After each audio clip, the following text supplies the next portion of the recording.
What is man? इंसान क्या है? आज कलाम भी है, इंसान है क्या, हम हैं क्या? कभी आपने जानने की कोशिश करी आप क्या है?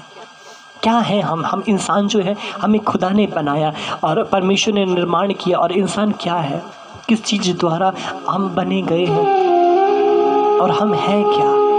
और आज परमेश्वर भी हमें वचन द्वारा यही बताना चाहता है। कहते हैं as a creator of god masterpiece he is nothing glory that is god. कहते हैं इंसान परमेश्वर के हाथों का द्वारा हुआ एक मास्टरपीस है। मास्टरपीस समझते हैं कि उसके जैसा कोई और नहीं होता, जैसे इंसान जैसे कोई और नहीं दिखते। जानवरों में बहुत सारी भिन्न प्रजातियां होती हैं ना, जैसे बंदर मिलता है चिंपैंजी के साथ, और फिर उससे भी एक अलग होता है बड़ा जिसे गोरिल्ला कहते हैं, उसकी तरह मिलता है। तो ये एक दूसरे से भिन्न थे, जैसे शेर हो गया, चीता हो गया, गुलियाद आपका हो गया, गुलदार हो गया, टाइगर जिसे आप लोग बोलते हैं, ये एक दूसरे से मिलते जुलते हैं। बिल्ली भी इनके साथ मिल जाता है। इंसान इनमें से किसी से नहीं मिलता। देखेंगे इंसान इनमें से किसी से नहीं मेल खाता, क्योंकि इंसान खुदा के द्वारा बनाया हुआ एक मास्टरपीस है।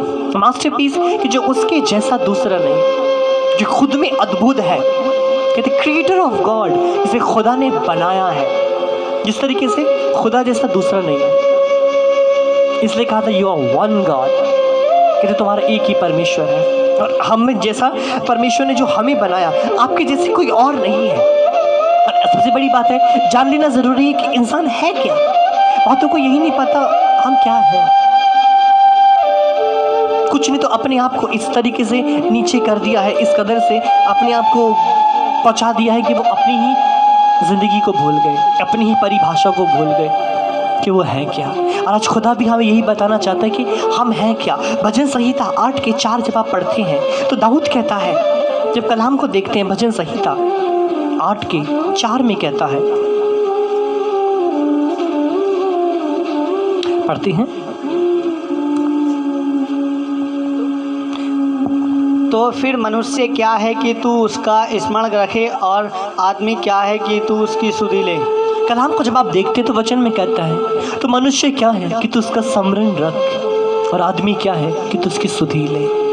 आप क्या कहते हैं इंसान है ये क्या, किसको आप रखेंगे? दाऊद कहता है मैं किसे याद रखूं, किस चीज़ को याद रखेंगे? आज के समय में हम इंसान को याद रखते हैं, इंसान की बातों को याद रखते हैं। कहीं ना देखेंगे आपको वो इंसान याद नहीं है, उसकी बातें अभी भी याद है।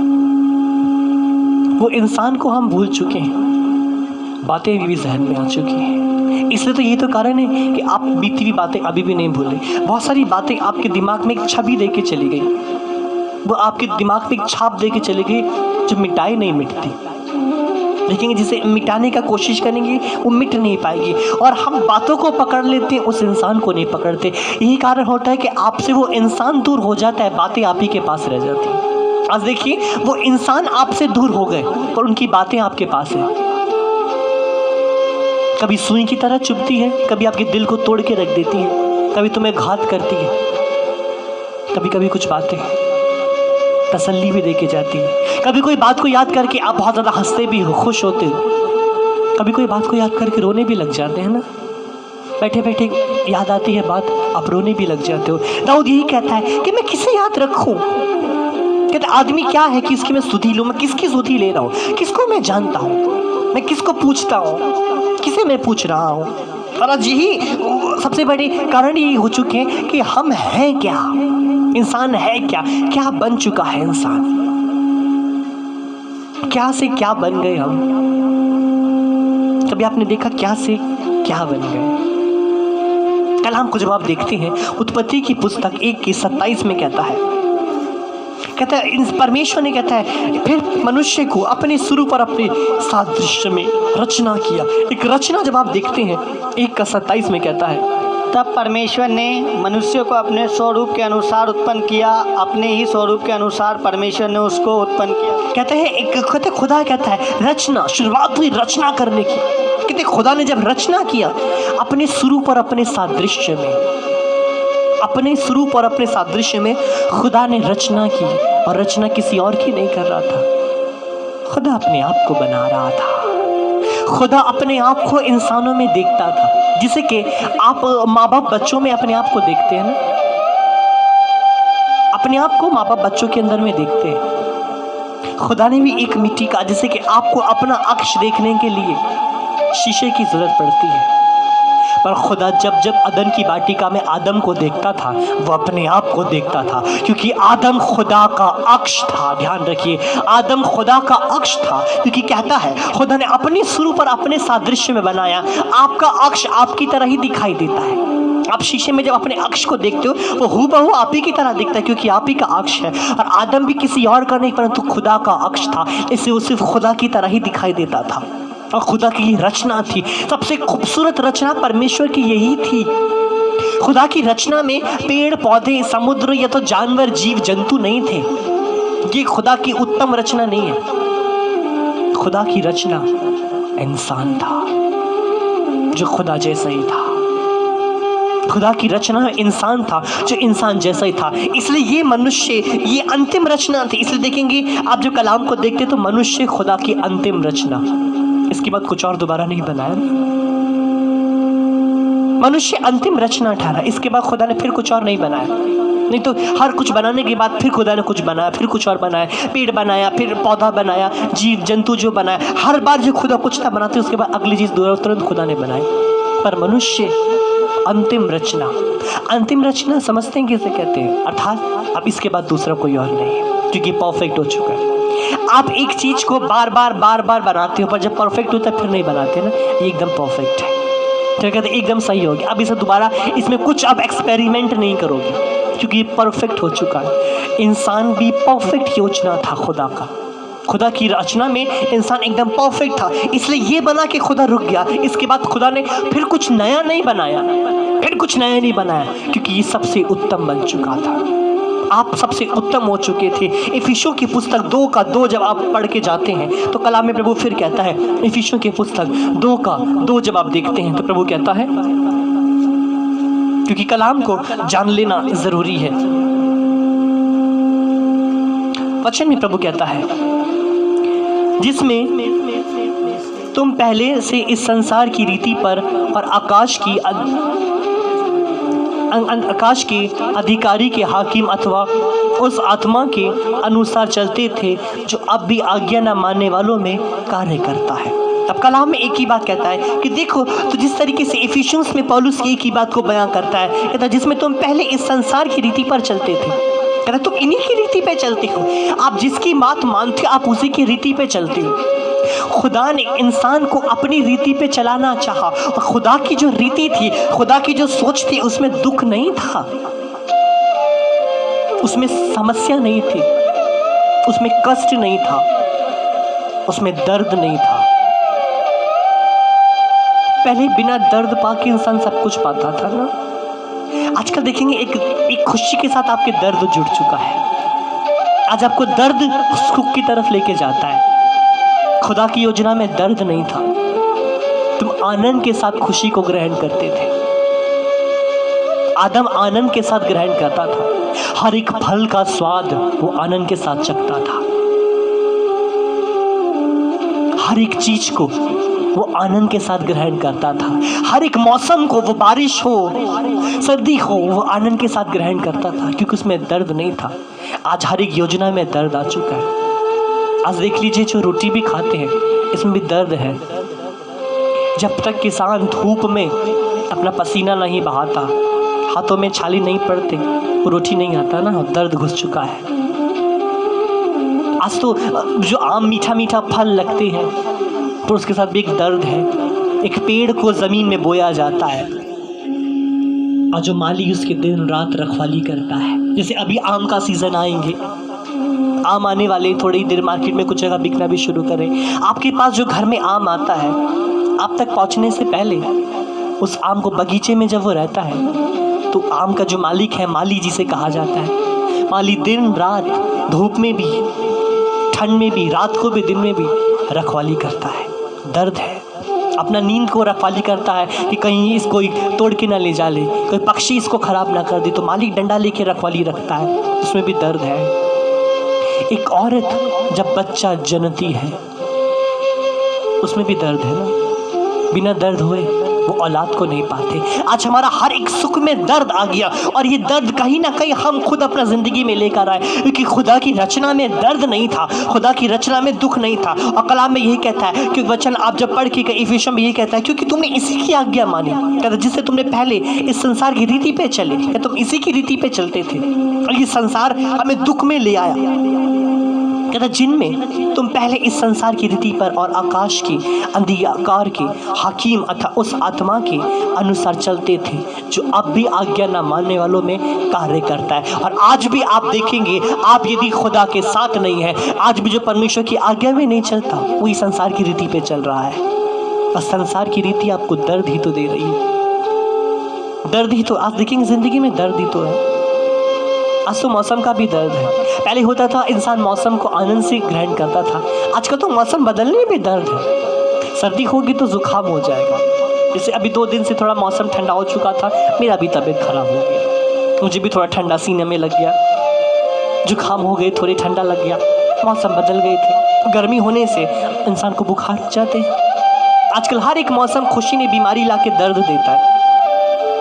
ये दर्द आया कहाँ से हमारे ज़िंदगी में? क्योंकि हम इसी की रीति पे चल रहे थे, इसी को हमने अपना उद्धार करता मान लिया था, और यही संसार ने हमें दुख में लाके बर्बाद कर दिया। 1 तीमुथियो 1:16 आप जब पढ़ते हैं, वचन में प्रभु कहता है, 1 तीमुथियो 1:16 में कहता है, पर मुझ पर इसलिए दया हुई कि मुझ सबसे बड़े पापी यीशु मसीह अपनी पूरी सहनशीलता दिखाए, कि जो लोग उन पर अनंत जीवन के लिए विश्वास करेंगे उनके लिए मैं आदर्श बनूं।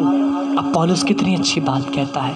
अब पौलुस कहता है मैं सबसे बड़ा पापी, कहता है मुझ पे इसलिए दया हुई कि मैं सबसे बड़ा पापी हूँ। एक दीनता, पौलुस ने अपने आप को कितना दीन कर लिया, कितना छोटा कर लिया कि मुझ सबसे बड़े पापी एक आदर्श बन गए। किस तरीके से आदर्श बन गया ना, वही इंसान जो कभी मारता काटता था, लोगों को हत्या करता था, आज बहुतों की ज़िंदगी में आदर्श बन गया। सबसे ज़्यादा पौलुस नहीं लिखे हैं, सबसे ज़्यादा चिट्ठी पौलुस नहीं लिखे हैं, सबसे ज़्यादा सुझाव पत्र पौलुस द्वारा ही दिए गए। एक आदर्श बन गया। इसलिए कहता है, अंधा देखता है या लंगड़ा चलता है तो कोई बड़ी बात नहीं होती, परंतु जब एक पापी मन परिवर्तन करता है तो स्वर्ग में आनंद की बात होती है। ध्यान रखिए, स्वर्ग में आनंद की बात होती है। और आप भी चंगाई पाते हैं, आशीष पाते हैं, कोई बड़ी बात नहीं है। ये भिखारी लोग भी पा जाता है। ध्यान रखिए, चंगाई आशीष पाते हैं, कोई बड़ी बात नहीं है, भिखारी लोग भी पा जाता है। अरे सड़क पे चलते हुए इंसान भिखारी को भी 10-10 रुपये फेंक के चला जाता है। आशीष पाना बड़ी बात नहीं है। सड़क पर जो बीमार लोग पड़े उन्हें भी अस्पताल में भर्ती कर दिया जाता है, वो भी दवा पा ही लेते हैं। परंतु जब आप मन परिवर्तन करते हो तो ये स्वर्ग में आनंद की बात होती है। हालेलुया, ये आनंद की बात होती है, ये मन परिवर्तन की बात, ये बड़ी बात होती है। इसलिए दृष्टांत में भी कितनी बार खुदा ने कहा, वो जो अंधे आंखें पाए, लंगड़े चले, मुर्दे जिंदा हुए, कोई उन्हें याद नहीं रखता। आपको नाम है, याद है? कौन से अंधे ने आंखें पाई थी, याद है? नाम नहीं याद होगा, उनका नाम भी नहीं दिए गए हैं, नाम नहीं दिए गए। कौन से कोड़ी चंगा हुआ, किसी का नाम नहीं दिया गया। परंतु वही पापी औरत, वो वैश्या जो गुनाह करते थे, उसके नाम दर्ज दिए गए हैं, क्योंकि मन परिवर्तन किया, उसके नाम दर्ज है। क्योंकि जब कोई परिवर्तन करता है, ध्यान रखिए, खुदा की इस सोच से कोई नहीं बच सकता। राहे बेश्या का नाम अभी तक कलाम में लिखा गया है, ध्यान रखिएगा। कलाम में कहता राहे बेश्या, जिसने कुछ लोगों को अपने घर में रुकाया था जब वो कानान देश का भेद लेने के लिए गए थे। उन्होंने अपने घर में उन लोगों को रुकाया, और आज भी देख लीजिए उसका नाम दर्ज है। इसलिए खुदा में परिवर्तन होना सबसे बड़े बात होते हैं, बदलना सबसे बड़े बात होते हैं। खुदा आपकी आशीष आने से आप खुश होते हो, आपके पास दौलत आएगी आप खुश होगे, चंगाई आएगी आप खुश होगे, पर जब तुम मन परिवर्तन करते हो तो खुदा खुश होता है। अब बहुत कम लोग हैं जो खुदा को मौका अवसर देते हैं खुश होने का, क्योंकि सब समय हम अपने आप में ही खुश होते हैं।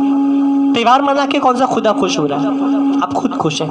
नया साल मना के आप खुश, बड़ा दिन मना के आप खुश, हर त्यौहार में आप खुश होते हो, खुदा तो खुश नहीं होता। पर जब तुम परिवर्तन करते हो तो खुदा को खुश होने का अवसर मिलता है। स्वर्ग में जश्न होने की तैयारी होती है। जब जब एक पापी मन परिवर्तन करता है, स्वर्ग में जश्न की तैयारी मच जाती है। नरसिंगे फूके जाते हैं, स्वर्गदूत आनंद करते हैं, पैदा हो गया एक और औलाद। आवाज़ आती है, पैदा हो गया एक और औलाद। अब रो के खुदा के पास आते हो, स्वर्ग में नगाड़े बज जाते हैं, एक और पैदा हो गया, एक और धरती पे पैदा हो गया। विश्वासी अंदर हॉस्पिटल में जब बच्चा रोता है तो बाहर आनंद मचता है। अंदर जब आवाज़ आती है रोने की तो बाहर लड्डू बटना शुरू हो जाते हैं। बच्चा रोता है, बाहर लड्डू बटते हैं, औलाद पैदा हो गए। आप भी मसीह के चरणों में आके रोते हो, स्वर्ग में दूत नाचते हैं, आनंद करते हैं, औलाद पैदा हो गई। एक ही बात कहते हैं, देखो औलाद पैदा हो गई। क्योंकि आप यहाँ रोते हो, स्वर्ग में आनंद होता है। कलाम आज यही कहता है, पौलुस यही कहता है कि मुझ सबसे बड़े पापी पे खुदा ने दया की और मैं आदर्श बन गया। द बिगेस्ट सिनर, अपने आप को सबसे बड़ा पापी कहता है मुझ पर ही दया हो और मैं बदल गया। पौलुस कौन सी चंगाई पाया? मैं तो पहले ये जानना चाहता हूँ, कौन सी चंगाई पौलुस पाया जी? कौन सी आशीष पौलुस को मिली? पौलुस तो कहता हम भूखे रहे, हम पिटे, मार खाई। पौलुस तो मन परिवर्तन किया, मन परिवर्तन किया, दर्शन भी पाया। आज हमें भी इसी की जरूरत है। गलतियों 2:20 आप जब पढ़ते हैं, प्रभु कहता है, गलतियों की पुस्तक 2:20 को जब हम लोग देख के जाते हैं, पढ़ते हैं, मैं मसीह के साथ क्रूस पर चढ़ाया गया हूँ। अब मैं जीवित न रहा, पर मसीह मुझ में जीवित है। और मैं शरीर में अब जो जीवित हूँ तो केवल उस विश्वास से जीवित हूँ जो परमेश्वर के पुत्र पर है, जिसने मुझसे प्रेम किया और मेरे लिए अपने आप को दे दिया। अब कलाम में पौलुस फिर कहता है कि मैं जिंदा नहीं रहा। पौलुस कहता है मैं अब जिंदा ही नहीं हूँ। मैं आपको 2-4 दिन पहले भी बता रहा था कि पौलुस ने एक ही बात को बोले, अब मैं कहाँ जिंदा रहा, अब तो मसीह के लिए जिंदा हूँ। बहुत से लोग तो अभी भी जिंदा है ना, बहुत से लोग अभी भी इंतजार कर रहे हैं कब लॉकडाउन खोले, फिर दोबारा हम जाए, फिर गुनाह करें। जैसे बहुतों को शराब की दुकान का इंतजार था, कब खुलेगी भैया, कब पिएंगे, तभी लंबी कतार लग गई। न्यूज़ में दिखा रहे थे लंबी कतार लगी, उन्हें इंतजार था कब ठेका खुलेगा और कब हम पिएंगे। आज भी तो इंतजार में है ना, कब लॉकडाउन खुले, फिर दोबारा हम वो पाप का दुनिया में घुसे, फिर गुनाह करें, फिर वही पाप, फिर वही बुराइयाँ। बहुतों की बुराइयाँ बंद हो गई, झगड़े बंद हो गए, लड़ाइयाँ बंद हो गई। इंतजार कर रहे हैं बहुत से लोग, इंतजार में तब हम फिर दोबारा से गुनाह करेंगे। हकीकत तो यही है, आप इंतजार में कि फिर कब गुनाह करेंगे, फिर कब पाप करेंगे, फिर कब हम खुदा से दूर चले जाएंगे।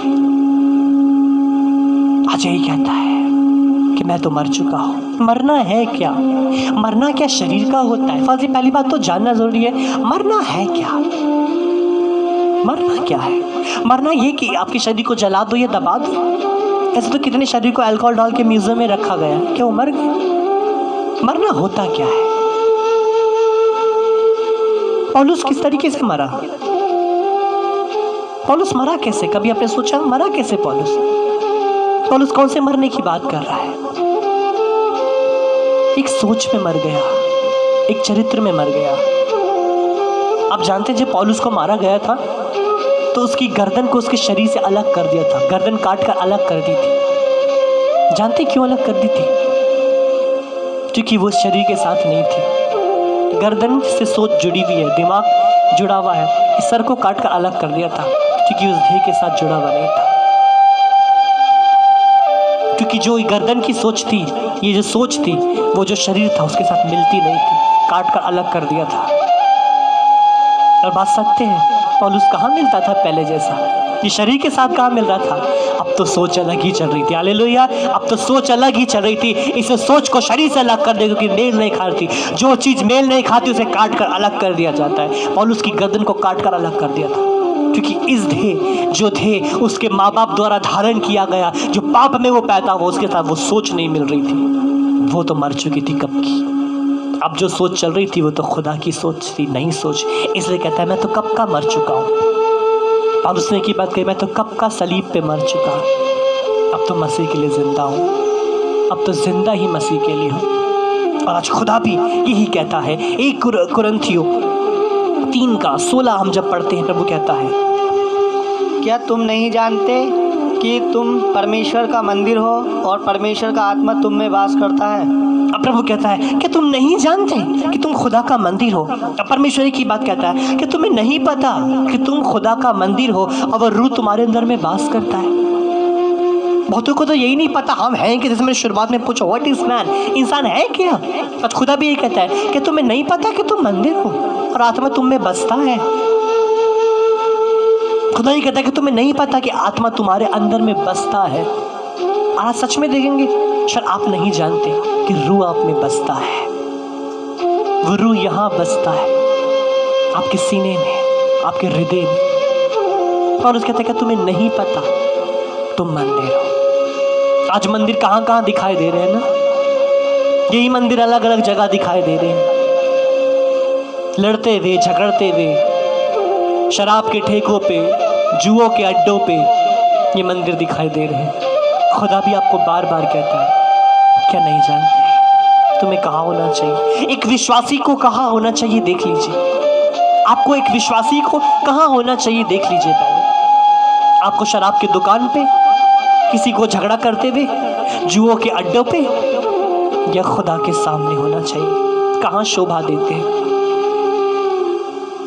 गले के हार गले में शोभा देते हैं ना, पाँव में नहीं पहना जाता।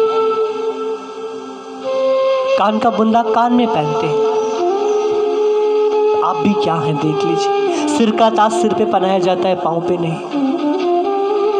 आप भी देख लीजिए आप कहाँ शोभा देते हो, आपकी ज़बान से क्या शोभा देता है। इसलिए कहता है कि तुम्हें नहीं पता कि आत्मा तुम्हारे अंदर में बसता है। कहता है आत्मा तुम्हारे अंदर में बसता है, वो आत्मा आपके अंदर में रहता है। वो पवित्र आत्मा कहाँ रहता है? हवाओं में। कहाँ रहता है? आपको लगता है कहाँ है वो पवित्र आत्मा? हवाओं में, पेड़ पौधों में। कहाँ है आत्मा? अरे आत्मा आपके अंदर में। इसलिए इंसान को छोड़कर और किसी में आत्मा नहीं होता। जीव जंतुओं में आत्मा नहीं होता, पेड़ पौधों में आत्मा नहीं होता, जानवरों में आत्मा नहीं होता। इसे मरने के बाद किसी पे चिपटते भी नहीं है। इसमें जान है, रूह नहीं है। रूह तो आप ही के अंदर में है। रूह तो आपके अंदर में है। पहला रूह खुदा ने नथनों में फूका था, तो फिर मसीह ने पवित्र आत्मा को फूका था कि वह पवित्र आत्मा भी ग्रहण करो। वो दोनों रूह जब मिल जाते हैं आपस में तो एक नए मसीह को पैदा कर देते हैं। देख लीजिए आप भी उस रूह को अपनी ज़िंदगी में कहाँ रखा है, वो आत्मा को आपने कहाँ रखा है अपनी ज़िंदगी में। यूहन्ना 7:38 आप जब पढ़ते हैं, प्रभु फिर कहता है, यूहन्ना 7:38 में कहता है, जो मुझ पर विश्वास करेगा, जैसा पवित्र शास्त्र में आया है, उसके हृदय में से जीवन के जल की नदियाँ बह निकलेंगी। अब कलाम में कहता है जो मुझ पे विश्वास करेगा, कहता है उसके अंदर से जीवन जल की नदियाँ फूट कर बाहर निकलेगी। जिंदगी उसके अंदर से बह के निकलेगी,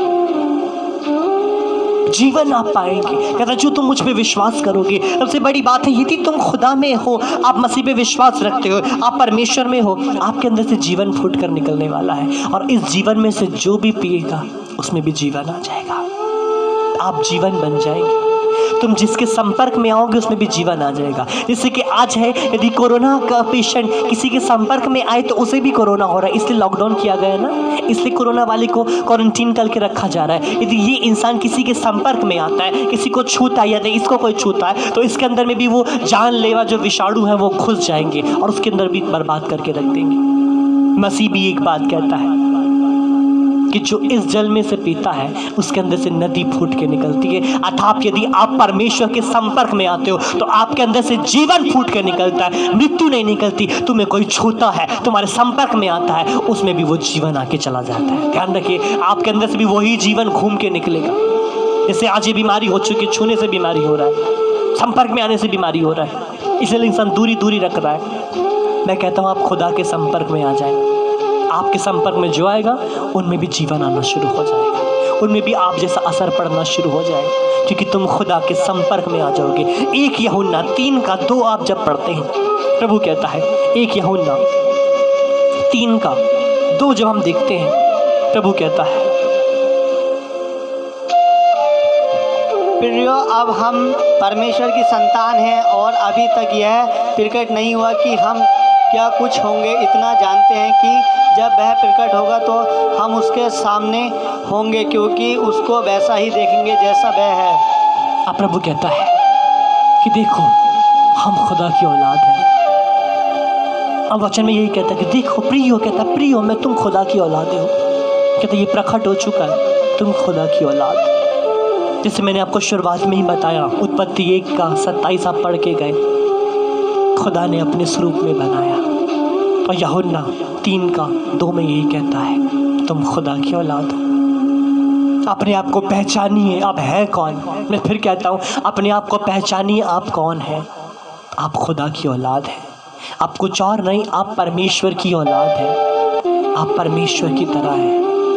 कहते कि तुम्हें ये नहीं पता तुम खुदा की औलाद हो, क्या तुम पर वो प्रकट हो चुका है। सच बात है कि अभी तक ये नहीं जानते, सच में हम अभी तक नहीं जानते हम किसकी औलाद हैं।